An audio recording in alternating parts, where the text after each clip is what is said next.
Alright guys, so ito nga pala yung dati kong ang tawag dito, yung para sa printer. Yan, yung West ink pad niya. So ito yung luma. So napalitan ko na ng bago and binuksan ko siya.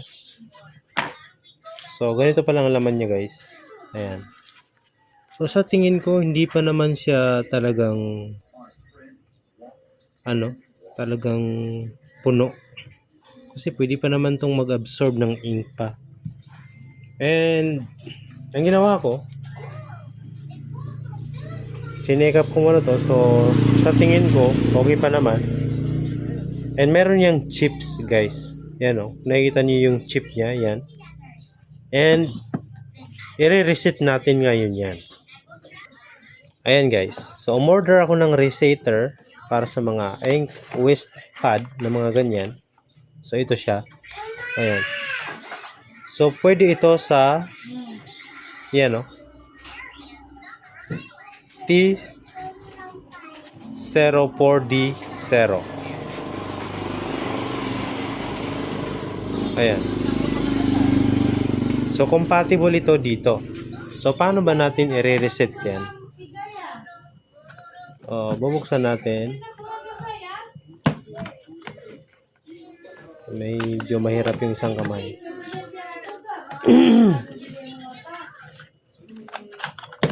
Ayan. So ganito ang itsura niyan guys. Ayan. So ngayon, pwede na natin magamit ulit ito. I-reset lang natin itong chip na yan. So paano? Manood kayo guys kung paano. Ayan guys, so bago natin ma-reset ito, babalik muna natin. Ayan. So para mabalik yan, meron nga pala itong screw. So dito ang screw niyan. So may mga lock siya dito. Kapag tatanggalin nyo to, ito, may mga lock ito dito. Dito. Ayan. So babalik natin ngayon.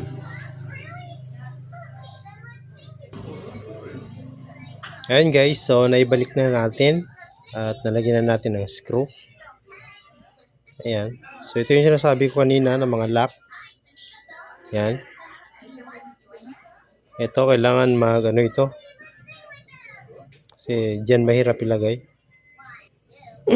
So ngayon para ma-reset natin yan, as you can see yan, may mga pin yan.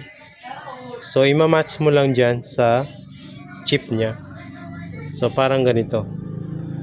First time ko din ito guys. So sabay-sabay natin i-reset. Pero bago natin pala i-reset, papakita ko sa inyo sa printer na ito is wala na talaga. Full na siya. So, papakita ko sa inyo. And guys, so ito yung bago na ink pad. Bago ito na ink pad. So tingnan natin dito sa maintenance. Ayan yan, yung remaining capacity of maintenance box. Ayan. So as you can see, sobra kalahati na. Patayin ko muna yung ilaw.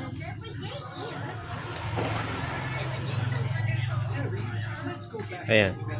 So as you can see, nagre-reflect pa rin. Ayan. So sobra kalahati na yung capacity ng bagong natin, maintenance box. So ito yung luma. Ito wala na talaga to, drain na to. So ngayon sasalpak natin ito para makita nyo na drain na talaga siya. Okay? So, sasalpak natin. Yan. So patayin ko muna to. Patayin muna natin ang printer.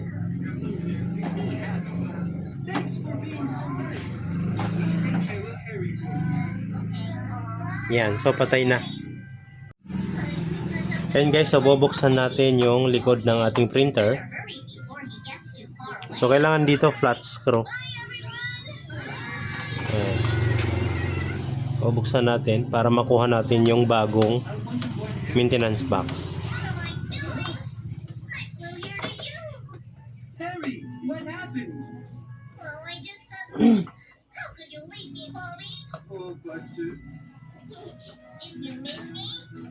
I missed you. I miss you too, Bobby. And I miss Pororo and everyone else. Ayan guys, so tanggalin na natin yung takip.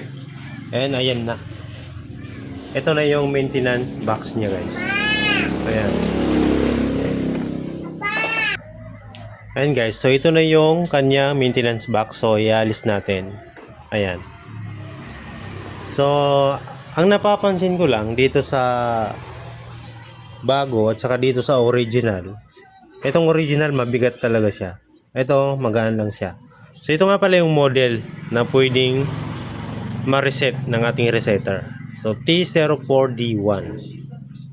So ngayon ilalagay natin itong luma para makita nyo na ano talaga, wala na talaga ito. Ayan. Ayan. And then takpan natin. So simple lang naman ialis at saka ilagay. Kaya ganyan nyo lang. Ayan. So tatakpan natin. Hindi lang natin ilalak. Takpan lang natin.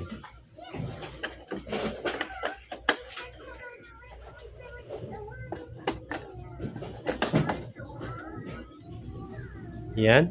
And then, punta tayo sa screen. So, i-on natin.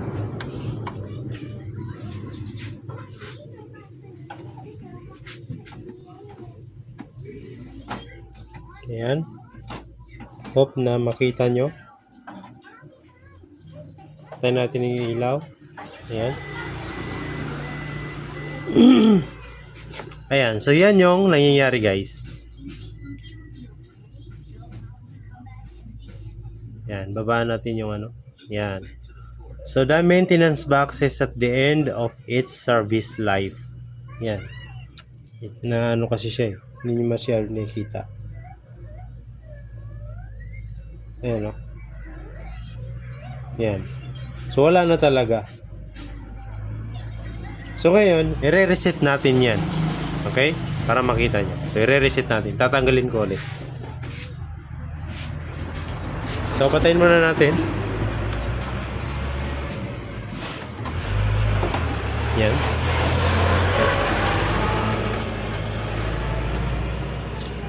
And tatanggalin natin. And ngayon, i-reset natin.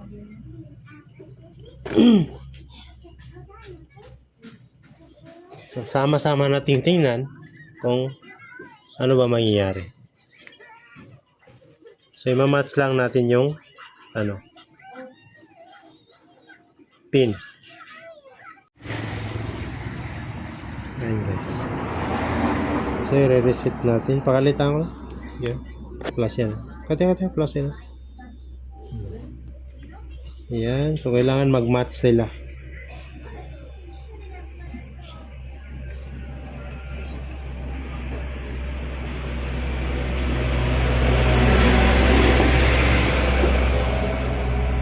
Siya ka man, parang kiling at yan. Siya ka sa side. Siya ka, siya. Kili siya piya.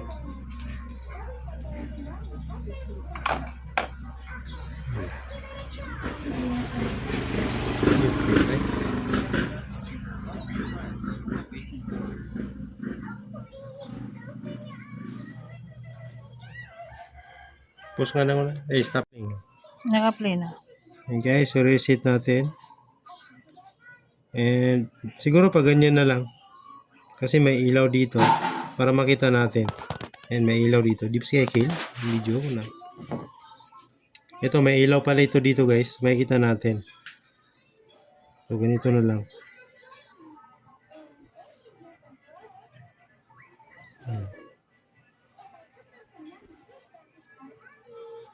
Ayun, umilaw.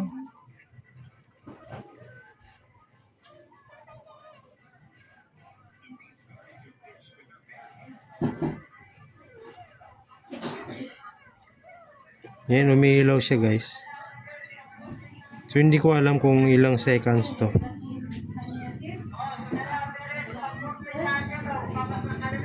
Hindi ko alam kung okay na ba yun.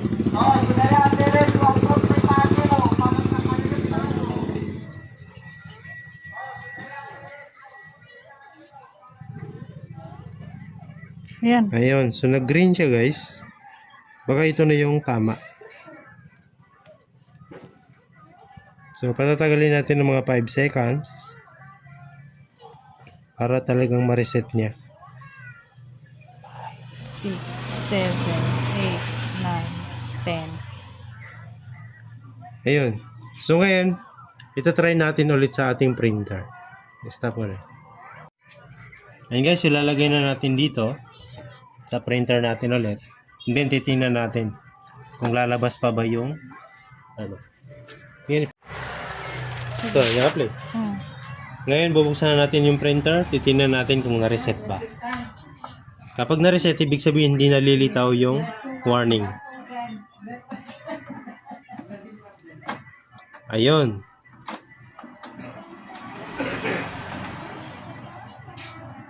Ayan guys, so wala nang tingnan natin yung maintenance box. General, and then Wait lang. punta tayo sa maintenance. Tapos, tingnan natin yung capacity remaining. Yan. So, full na siya guys. Ibig sabihin, okay siya. Ayan. Ayan. So, kung nakikita nyo, tayo natin yung ilaw. 200. Ayan. So, na-reset talaga siya guys. So, wala na yung warning. Ibig sabihin, pwede na natin ulit gamitin yung ating maintenance box. So, kung gusto nyo bumili, lalagay ko na lang dyan sa link. Click nyo lang para makabili kayo. So, yan yung pinakamura na nakita ko sa Shopee. Okay? So, check out nyo na yan guys. Alright? So, ito yan siya guys. So, makikita nyo, ito yung bago. Mayroon siyang sticker. Yung luma, wala. Pero ngayon, gumagana na. So, okay na okay guys. So, ngayon, ibabalik na natin yung bago kasi para extra na lang natin itong luma. Okay? So, hope na nagustuhan nyo yung video ito guys. So, kung gusto nyo bumili, ilalagay ko lang dyan sa link. Alright?